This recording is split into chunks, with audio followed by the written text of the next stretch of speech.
नमस्कार दोस्तों, कैसे हैं आप सब। आई होप कि आप सब अच्छे ही होंगे। सबसे पहले तो आपका स्वागत है आपके अपने चैनल करिश्मा एकेडमी में, जहां हम बात करते हैं हिंदी व्याकरण के बारे में, हिंदी भाषा के बारे में। तो आज मैं आपके लिए लेकर आ गई हूं अलंकार।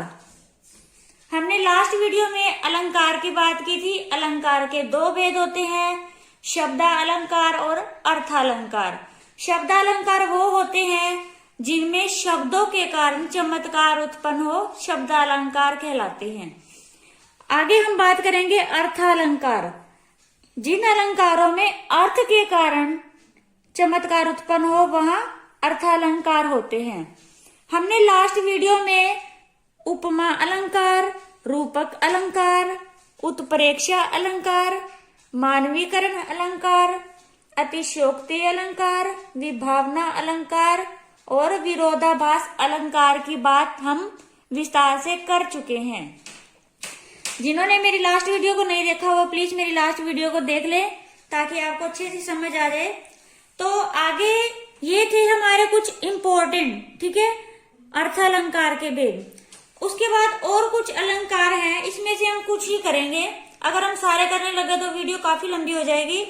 तो हम इसमें से जैसे मैं आपको एक बार बता देती हूँ कौन कौन सी हैं। ये शब्द, ये सारे अर्थालंकार के ही भेद हैं, ठीक है।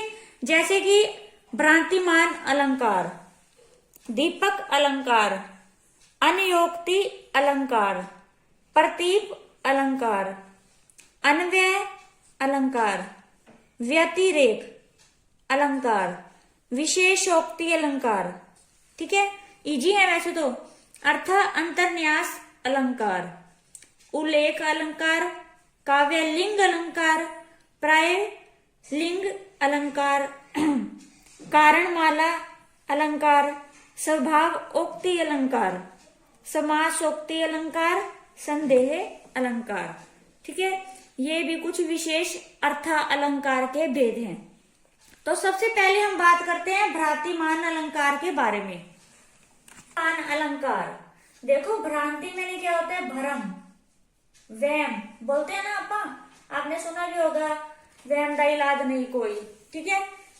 भ्रांति होता है भ्रम करना, ठीक है, वहम करना। तो क्या कह रहे हैं, जहां उपमेय में उपमान के होने का भ्रम, ठीक है, हो जाए वहां भ्रांतिमान अलंकार होता है। आई समझ। देखो जैसे क्या लिया मैंने, जैसे कह रहा है सारी बीच नारी है। सारी क्या है, ये सारी साड़ी होती है, साड़ी, ठीक है, उसको साड़ी बोलते हैं। साड़ी धोती होती है ना, जिसमें धोती बोलते हैं, बांधते हैं, लेडीज बांधती हैं। सारी बीच नारी है कि नारी बीच साड़ी है, साड़ी है। आई समझ। यानी कि कहने का मतलब है कि जो लेडीज है, जो जिसने साड़ी डाली है वो इतनी पतली है, हमें ऐसे नजर आ रही है कि हमें समझ ही नहीं आ रहा कि साड़ी के बीच नारी है या नारी के ऊपर साड़ी चढ़ी हुई है। जैसे भी कह लो, साड़ी के बीच नारी है या नारी के बीच साड़ी है, हमें कुछ नहीं समझ आ रही, भ्रम सा हो रहा है, ठीक है। आगे समझ। तो वहां पर क्या होगा, भ्रांतिमान अलंकार। समझ आ गई, ठीक है। तो अब हम नेक्स्ट चलते हैं दीपक अलंकार। दीपक, ठीक है, दिया। जहां पर उपमेय और उपमान में एक ही धर्म स्थापित हो जाता है वहां दीपक अलंकार होता है, ठीक है। यानी कि दोनों सेम हो, ठीक है, एक ही धर्म स्थापित हो जाए, उपमेय और उपमान सेम हो। जैसे उसने बोला, चंचल निशी उद्वश रहे, करत प्रात वासी राज, अरविंदन में इंद्रा, सुंदरी नैनन लाज, ठीक है। ये इसका एग्जाम्पल है। तो यहां हमारा कौन सा हो जाएगा, दीपक अलंकार। आगे है हमारा अनयोक्ति अलंकार। अनयोक्ति, अनयोक्ति का मतलब क्या होता है, अन्य प्लस उक्ति। उक्ति मैंने होता है बात बोलना, अन्य मैंने होता है तीसरे बंदे को, ठीक है। यानी कि वो हमारे बीच नहीं है लेकिन उसके ऊपर बोल रहे हैं, या यूं बोल दो कि व्यंग्या कर रहा है, कटाक्ष कर रहा है किसी के ऊपर, ठीक है। अनयोक्ति की परिभाषा क्या होगी, जहां पर किसी उक्ति, उक्ति मैंने क्या होता है, बात बोलना, के माध्यम से किसी अन्य को कोई बात की गई हो, वहां पर कौन सा अलंकार होगा, अनयोक्ति अलंकार। ठीक है, यानी कि किसी उक्ति के माध्यम से, यानी कोई बात बोली गई हो लेकिन वो उसने बोली किसको है, तीसरे को बोली हुई है। ठीक है, जैसे क्या लिया, फूलों के आसपास रहते हैं। ठीक है, फूलों के आसपास रहते हैं फिर भी कांटे उदास रहते हैं। ठीक है, देखो फूल, फूल कितनी फूल होते हैं, हमें खुशबू देते हैं। ठीक है, खुशबू देते हैं ना, मतलब कि ऐसे करो हमारा इन्वायरमेंट देखो फूलों की तरह हो, लेकिन कुछ लोग होते हैं उनके पास सारा कुछ होता है, सारी सुख सुविधाएं होती हैं, मतलब कि हर चीज अवेलेबल होती है, फिर भी वो मतलब कि उनके मन में शांति नहीं है, ऐसे कह लो। चाहे अगर उसके पास सुकून शांति नहीं है तो वो सब कुछ वेस्ट है, फिर भी उदास रहते हैं वो। बस उसने बोला तो किसी और को बात कह रहा है, लेकिन इस हिसाब से कह रहा है वो, मतलब कि इस लाइनों के द्वारा कह रहा है, क्या है, किसी और को रहा है वो। फूलों के आसपास रहते हैं फिर भी कांटे उदास रहते हैं।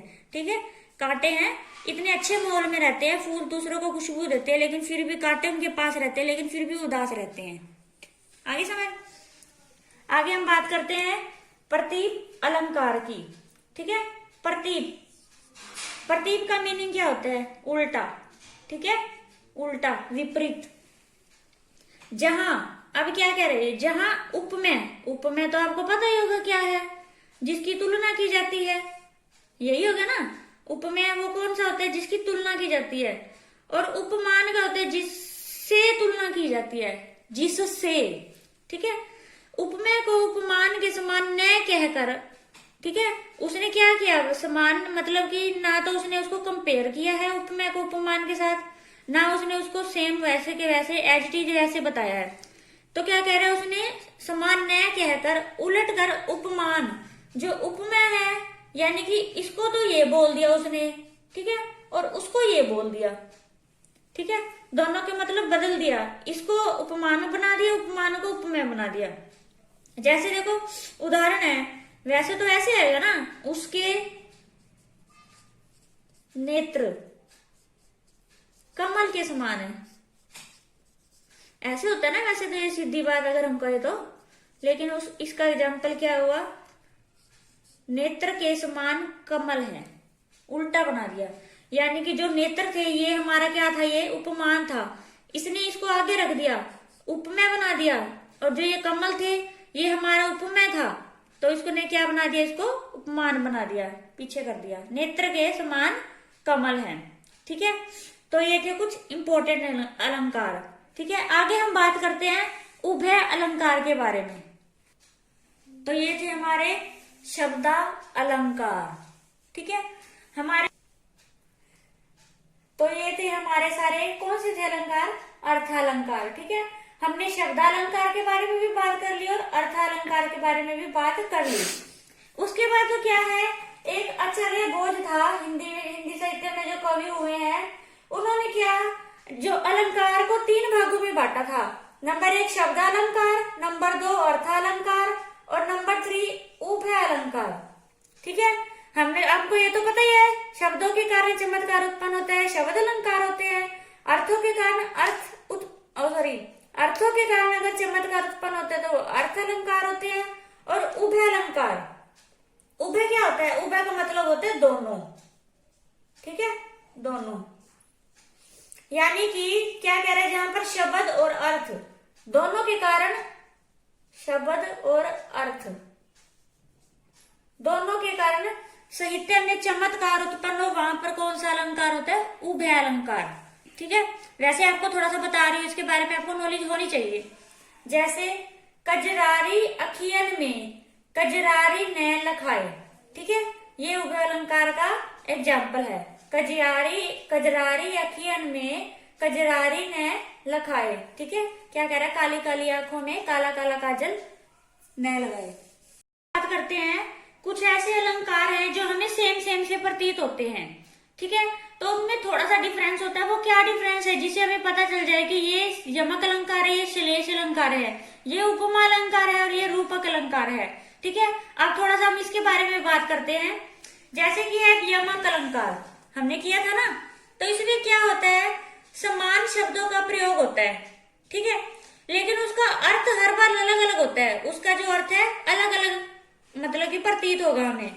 जैसे मैंने यहाँ लिखा, कनक कनक ते 100 गुनी मादकता अधिकाए, जो खाए वो राय नर, सो खाए वो राय। ठीक है, ये हमने किया भी था। अब देखो हमारे यहाँ पर कनक और कनक, ये शब्द है कनक कनक, दो बार प्रयोग हुआ है, लेकिन इसका अर्थ बिल्कुल अलग अलग होगा। एक कनक का तो है नशा करने वाला धतूरा, ठीक है, और एक कनक का मतलब क्या है, सोना। दोनों का अर्थ अलग अलग है। ठीक है, तो इसका ये मतलब कि इसमें ये अंतर है बस कि शब्द अलग अलग, शब्द एक होगा लेकिन उसका अर्थ अलग अलग निकलेगा।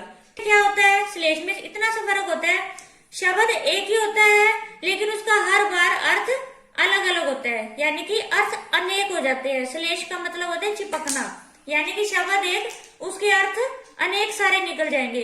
जैसे हमने किया, रहीमन पानी राखिए बिन पानी सब सून। ठीक है, ये एक दोहा है रहीम जी का, इसमें पानी और पानी शब्द है जो काफी बार यूज हुआ है। शब्द एक है लेकिन हर बार उसका क्या है, अर्थ अलग अलग है। ठीक है, तो बस इतना ही फर्क है दोनों में, यमक और श्लेष में। आगे हम बात करते हैं उपमा और रूपक। ठीक है, उपमा और रूपक जब हम पढ़ते हैं, इसकी स्टडी करते हैं तो हमें बिल्कुल सेम से लगते हैं, क्यों, लेकिन इसमें थोड़ा सा डिफरेंस है, वो हम समझते हैं। देखो क्या है उपमा। उपमा क्या होता है, किसी के समान बता देना, तुलना कर देना किसी के साथ, वस्तु के साथ या किसी प्राणी के साथ। ठीक है, और रूपक में क्या होता है, उसका रूप दे देना, यानी कि उसको मान ही लेना वैसा। ठीक है, बस थोड़ा सा फर्क है। उपमा में उसने क्या कि उसकी तुलना कर दी या समान बताया है, सिर्फ उसके समान, लेकिन इसमें तो उसको मान ही लिया, उसका रूप ही दे दिया। ठीक है, तो बस ये डिफरेंस है। देखो जैसे मैंने एग्जाम्पल लिया, उसका मुख चंद्रमा के समान है, उसका जो मुख है चंद्रमा के समान है, यहाँ पर इसने उसके मुख की तुलना चंद्रमा से कर दी। यहाँ तो हमारा हो गया उपमा अलंकार, उपमा अलंकार हो गया ना, हमने यहाँ पर तुलना किया है, उसके समान बताया है सिर्फ हमने। लेकिन आगे क्या कह रहा है, एक एग्जाम्पल हमने और लिया, उसका मुख चंद्रमा है, तो ये कौन सा अलंकार हो जाएगा, रूपक हो जाएगा। क्यों रूपक हो जाएगा, क्योंकि उसने इसमें ना तो तुलना किया ना उसके समान बताया है। ठीक है, इसमें तो उसने बोल ही दिया कि उसका मुख जो है चंद्रमा ही है वो। ठीक है, उसने मान ही लिया, मतलब कि उसका रूप ही दे दिया, उसके मुख को चंद्रमा का रूप ही दे दिया, तो यहाँ हमारा क्या हो जाएगा, रूपक अलंकार। ऐसे ही कुछ और अलंकार है, जैसे भ्रांतिमान है और संदेह अलंकार है, भ्रांतिमान और संदेह। ठीक है, इनमें भी थोड़ा सा डिफरेंस है। ठीक है, तो आई होप कि आपको अलंकार चैप्टर आज फिनिश है, तो आपको अच्छे से समझ आ गया होगा।